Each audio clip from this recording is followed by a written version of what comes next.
शिनिची की मॉम शिनिची की चेस्ट में एक ब्लेड से स्टैब कर देती है, जिससे उसे काफी गहरी चोट पहुंचती है और शिनिची नीचे गिर जाता है। शिनिची की मॉम मिगी को बोलती है कि मैंने इस लड़के के हार्ट को पंचर कर दिया है और अब ये मर चुका है और कुछ ही मिनट्स में तुम भी मर जाओगे। अब तुम्हें ये एक्सेप्ट करना चाहिए कि तुम एक अनसक्सेसफुल पैरासाइट हो, क्योंकि तुम उस लड़के के हेड को टारगेट नहीं कर पाए। ये कहकर वो पैरासाइट वहां से चली जाती है। मिगी सोच रहा होता है कि शिनिची को डायरेक्टली हार्ट पर कट मिला है और ये इतनी जल्दी रिकवर नहीं हो सकता। तभी मिगी एक हार्ट फॉर्म करता है और उस वुंड को बंद करने के लिए शिनिची की बॉडी के अंदर चला जाता है। कुछ ही देर में शिनिची का हार्ट पंप करने लगता है और शिनिची सांस लेना शुरू कर देता है।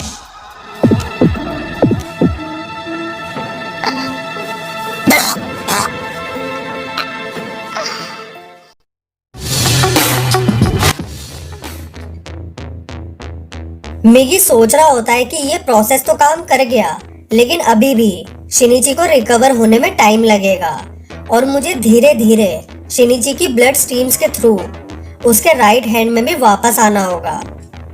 अब स्कूल में मुरानो और यूको बात कर रहे होते हैं कि शिनिची आज फिर से एब्सेंट है और स्कूल ने उसके घर वालों को कांटेक्ट करने की कोशिश भी की है।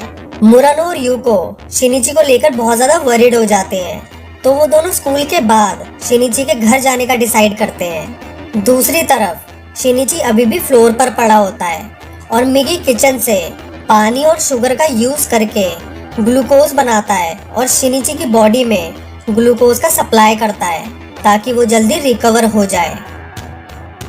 कुछ देर में घर का टेलीफोन बजता है, जिसकी वजह से शिनिची की आंख खुल जाती है और वो उठ जाता है। शिनिची उठते ही अपने ग्लासेस को पहनता है और वो बहुत ज्यादा सरप्राइज होता है, क्योंकि उसे बिना ग्लासेस के ही सब कुछ ठीक दिख रहा होता है। शिनिची वॉशरूम में जाकर अपनी टी शर्ट उतारता है और देखता है कि उसका वुंड हील हो गया है।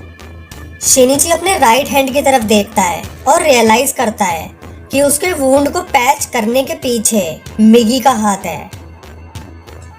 तभी शिनिची को वो टाइम याद आता है जब उसने अपनी मदर को पैरासाइट की फॉर्म में देखा था और शिनिची रोने लगता है और रियलाइज करता है कि वो सब एक ड्रीम नहीं था बल्कि रियलिटी थी।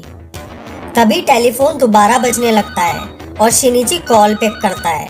फोन पर एक लेडी बताती है कि वो एक हॉस्पिटल से बोल रही है जो साकुराज़ाकी में है और उसके फादर वहीं पर एडमिट हैं। शिनिची घर से हॉस्पिटल के लिए निकलने वाला होता है और वो देखता है कि मुरानो बाहर खड़ी है। मुरानो शिनिची को बोलती है, क्योंकि तुम्हारे पेरेंट्स बाहर गए हुए हैं तो मैं बस ये देखने आई थी कि कहीं तुम बीमार तो नहीं हो, क्योंकि तुम स्कूल भी नहीं आए। शिनिची बोलता है, मेरे डैड का एक्सीडेंट हो गया है और मैं कुछ टाइम तक स्कूल नहीं आ पाऊंगा।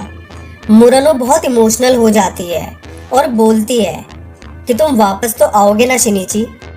और शिनिची मुरानो को देखकर हाँ बोलता है, लेकिन वो मन में अपनी मॉम के बारे में सोच रहा होता है और बस उसके मन में एक ही डिटर्मिनेशन होती है, उस पैरासाइट को मारने की।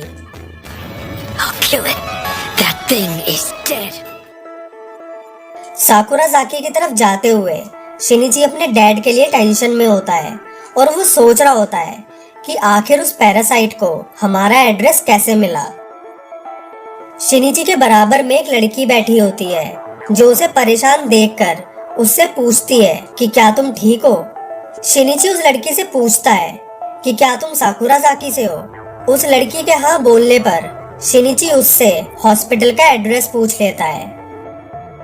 इस टाइम शिनिची के फादर से हॉस्पिटल में पूछताछ चल रही होती है। शिनिची के फादर इन्वेस्टिगेटिंग ऑफिसर से पूछते हैं, क्या आपको मेरी वाइफ की बॉडी मिल गई? इसके रिप्लाई में इंटेरोगेशन टीम का एक मेंबर बोलता है कि हमारे ख्याल से आपकी वाइफ अभी भी जिंदा है। दूसरा मेंबर बताता है कि 18 की रात को अटैक के बाद आपकी वाइफ रात को 9 बजे होटल में अकेले गई थी। यहाँ तक कि आपकी वाइफ ने होटल रिसेप्शन पर खड़े होकर किसी से बात भी की थी। ये सुनकर शिनिची के फादर काजुयुकी बहुत ज्यादा पैनिक हो जाते हैं can't be right. It had to be somebody else. Doctor ये सब ऑब्जर्व कर रहा होता है और बोलता है कि शायद मिस्टर इजुमी इस टेरिबल एक्सीडेंट की वजह से ड्रीम और रियलिटी में डिस्टिंग्विश नहीं कर पा रहे हैं। इतने में शिनिची हॉस्पिटल तक पहुंच जाता है और अपने डैड के पास आकर अपनी मॉम को लेकर रिग्रेट शो करता है। इस टाइम सडनली शिनिची की चेस्ट में उस वुंड की वजह से पेन होने लगता है। शिनिची घबराकर अपने डैड से पूछता है कि क्या आपने उसको देखा था जिसने मॉम को हर्ट किया, जिससे शिनिची का मतलब उस पैरासाइट की ट्रू फॉर्म से होता है। काजुयुकी बोलते हैं कि उन्हें कुछ समझ नहीं आ रहा। डॉक्टर्स का कहना है कि मैं ड्रीम और रियलिटी में कंफ्यूज हो रहा हूँ क्योंकि शायद मेरे सर पर काफी गहरी चोट आई है। काजुयुकी शिनिची को बोलते हैं कि डॉक्टर्स चाहते हैं कि मैं अभी हॉस्पिटल में ही रहूं और तुम ज्यादा चिंता ना करो। ये सुनकर शिनिची बहुत ज्यादा गुस्सा हो जाता है और बोलता है कि आप ऐसा कैसे बोल सकते हो? डैड, मॉम को एक मॉन्स्टर ने मार दिया है और आप इस बात को जानते हो। ये सब सुनकर काजुयुकी कंफ्यूज्ड हो जाते हैं और बोलते हैं, शिनिची मुझे नहीं पता मैंने ये सब तुम्हें फोन पर क्यों बोला। I'm sorry.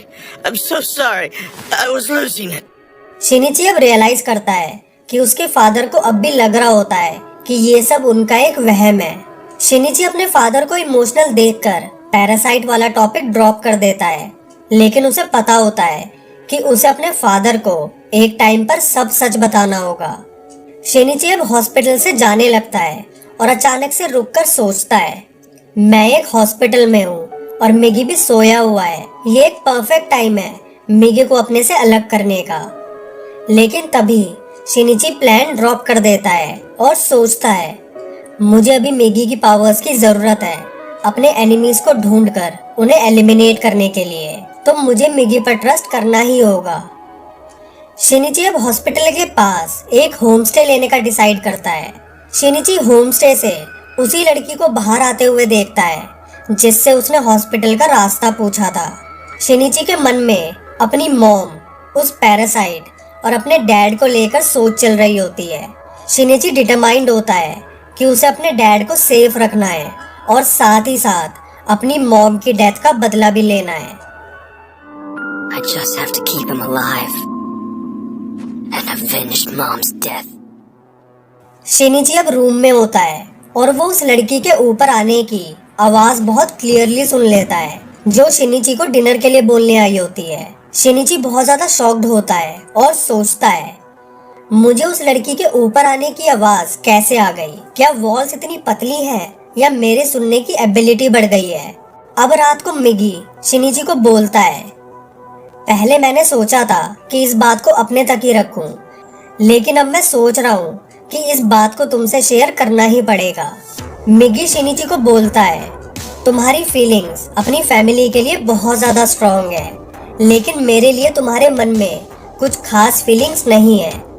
भले ही हम एक दूसरे के फ्रेंड बनने का एक्ट करते रहे, लेकिन असलियत ये है कि हम दोनों एनिमीज हैं जो बहुत अजीब सी सिचुएशन में फंस चुके हैं। शिनिची मिगी से पूछता है कि तुम क्या कहना चाहते हो, जिसके रिप्लाई में मिगी बोलता है कि जब मैं तुम्हारा हार्ट रिपेयर कर रहा था तो तुम्हारे साथ साथ मेरी बॉडी में भी चेंजेस आए हैं।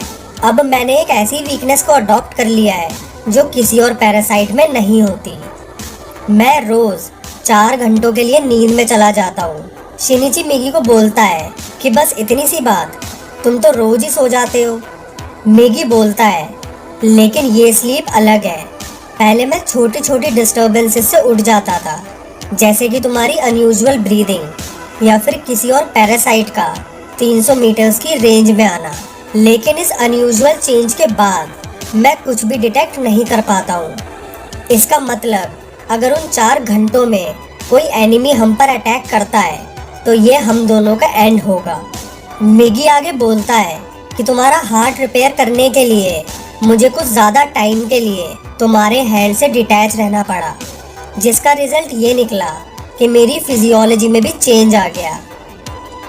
शिनिची मिगी से पूछता है कि तुमने मुझे ये सब बताने में इतना टाइम क्यों लगा दिया।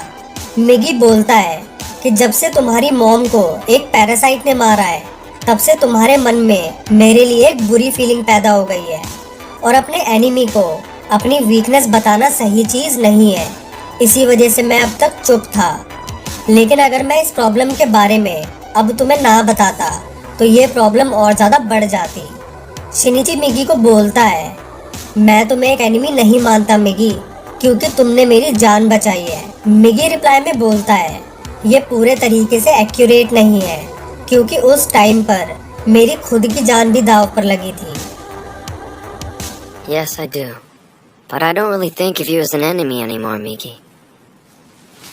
You did save my life, you know. शिनिची सुबह हॉस्पिटल में अपने डैड को विजिट करने के बाद बाहर बैठा होता है। शिनिची बैठा हुआ सोच रहा होता है, जब तक मिगी सो रहा है तब तक मुझे ही केयरफुली सब चीजें ऑब्जर्व करनी होगी, क्योंकि हो सकता है कि जिस टाइम मिगी सो रहा हो उस टाइम मेरे पास भी लड़ने के अलावा और कोई चॉइस ना बचे। इतने में वही होमस्टे वाली लड़की जिसका नाम माकी को होता है वहां पहुंच जाती है और शिनिची से उसके फादर के बारे में पूछती है। बात करते हुए माकी को ब्लश करती है और शिनिची से पूछती है कि क्या उसकी कोई गर्लफ्रेंड है। इतने में मिगी उठ जाता है और शिनिची को बताता है, शिनिची, मैंने अभी एक पैरासाइट को सेंस किया है जो यहाँ से 300 मीटर्स की दूरी पर एक बीच के डायरेक्शन में है। शिनिची माकी को से बीच का डायरेक्शन पूछता है और वहाँ भागकर जाने लगता है। माकी को शिनिची के पीछे भागने लगती है, क्योंकि जिस साइड शिनिची जा रहा होता है वहाँ डायरेक्ट बीच नहीं होता, बल्कि बीच की एक बहुत बड़ी वॉल होती है। माकी को भागते हुए रियलाइज करती है कि शिनिची की भागने की स्पीड बहुत ज्यादा तेज है। मिगी शिनिची से पूछता है, शिनिची, मैं ये कंफर्म करना चाहता हूँ कि क्या हमें उस बीच वाले पैरासाइट को मारना चाहिए। शिनिची बोलता है, हाँ, हमें उसे मारना ही होगा, क्योंकि ऐसी चीज का खुलेआम घूमना खतरे से खाली नहीं है। इतने में माकी को भी वहां पहुंच जाती है और देखती है कि शिनिची एक ही जंप में वॉल के ऊपर पहुंच जाता है। शिनिची उस पैरासाइट के पीछे पीछे भागने लगता है। मिगी इस बीच शिनिची को कुछ बताने की कोशिश करता है, लेकिन शिनिची मिगी को चुप होने के लिए बोलता है और शिनिची फाइनली वहां पहुंच जाता है जहां वो पैरासाइट बैठा होता है। You're not getting away. You will pay for what you did to my mother. You're dead!